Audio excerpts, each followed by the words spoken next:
break the backbone of whatever is left of our power sector and the tariff structure itself. Even other projects. Do we need a 300 megawatt imported coal power plant in the Gwadar? Does it make sense? No. So there are serious corrections that we are going to the federal cabinet with in the near future after having made all these assessments. And we are making these assessments in a very realistic and practical and pragmatic manner. So this is the generation part of it. IPPs I'm very grateful to the IPPs for being kind enough and understanding enough to cooperate with us to try to revise the contract conditions that they have been working on in the past many years. Upfront tariffs, cost plus tariffs in the past, not acceptable anymore. I strongly believe that the government of Pakistan should not be the single purchaser of power in the future. Power needs to be generated and bought by the private sector amongst themselves. There needs to be an exchange of power, the CTBCM, competitive markets that we want to introduce, that we've been wanting to do for the past 25 years now as a country and have not been able to do so.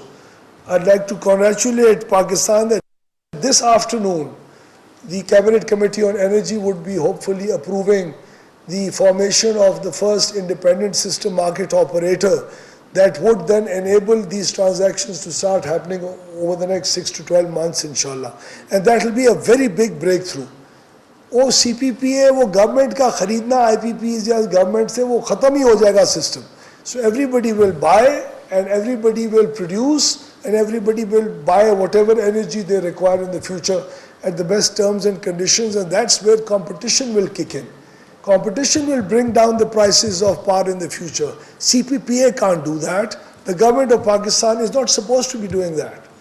We cannot do that. So we'll create an environment where market operations on the power generation side and the buying side would start.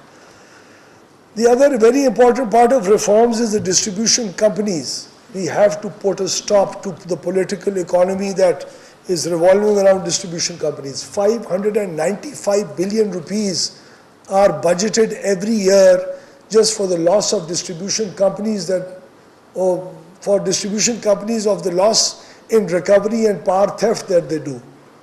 Unbelievable, unacceptable, it's not sustainable. We would have had 600 billion rupees extra to fund institutions like NAST if the distribution companies were not to be making these losses. That's 600 billion rupees a year. That's serious money. So what's going to happen? Am I going to put the discourse in order? No, I can't. I'm going to put in place good professional board members in place, and those boards would be responsible. Who is the additional secretary or the joint secretary of my ministry or me? Have we ever been in the business of running distribution companies or utility companies? No.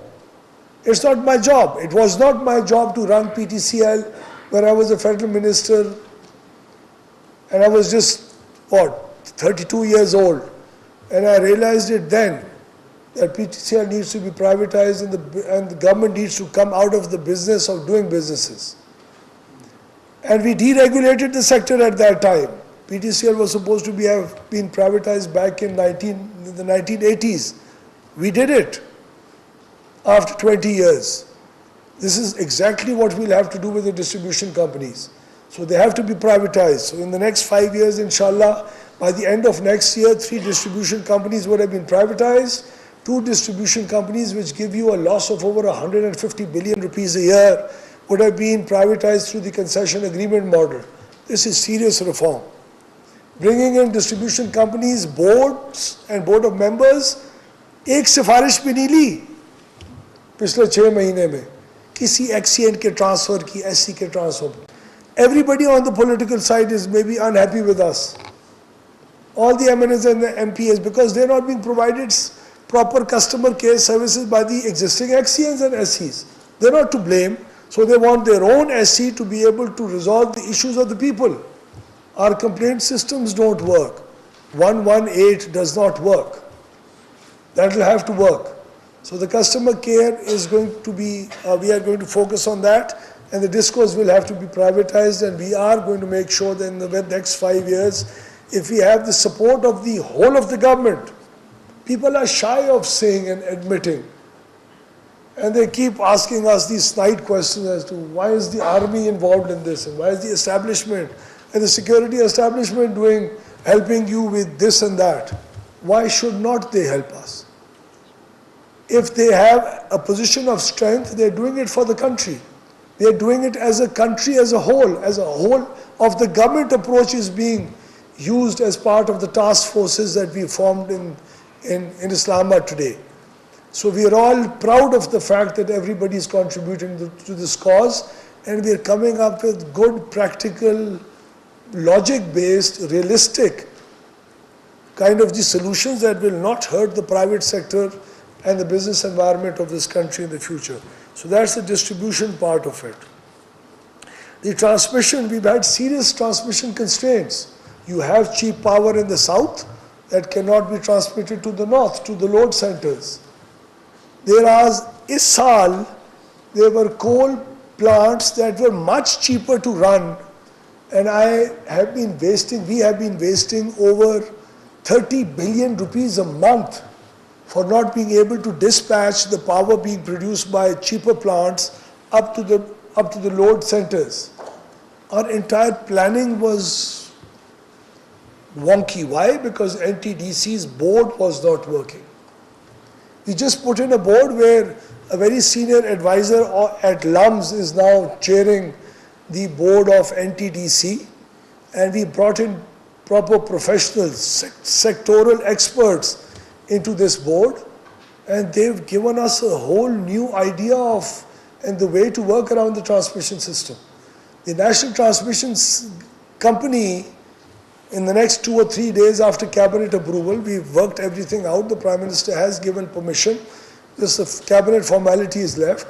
So the National Transmission Company has been broken up into 3 different pieces, into 3 entities. One is going to be taking care of the future projects, a very slim, trim company of not more than 60 to 70 professionals who will conceive the projects, who will look at the constraints, who will come up with new projects, who will implement those through an outsourcing model and hand it over to the existing NTDC, which would be converted into a company called NGC Asset. And they'll be responsible for managing the entire transmission system of this country at the in a most cost-effective manner.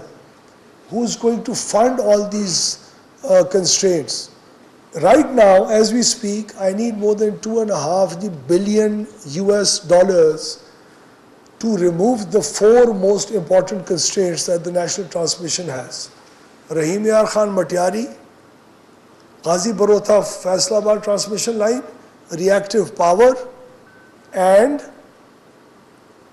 the battery storage, which will ensure no curtailment of renewable energy that's happening in the south of this country.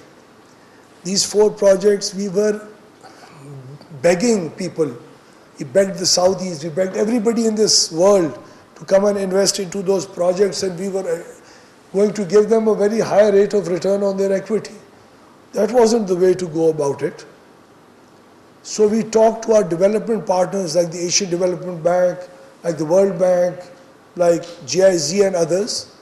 When they sat down and looked at our power sector reform program threadbare, and when we looked at and when we proved to them that we are serious and that's all the work we are doing, Pakistan should be proud of the fact that last week I was able to secure this entire $2.5 billion over the next 2 years only. So everything will be spent in the next 2 years at concessional financing rates, which hardly cost the country anything. So there would be no new IPPs being created on the transmission side, and Pakistan would be able to do it in a much more sustainable and cost-effective manner.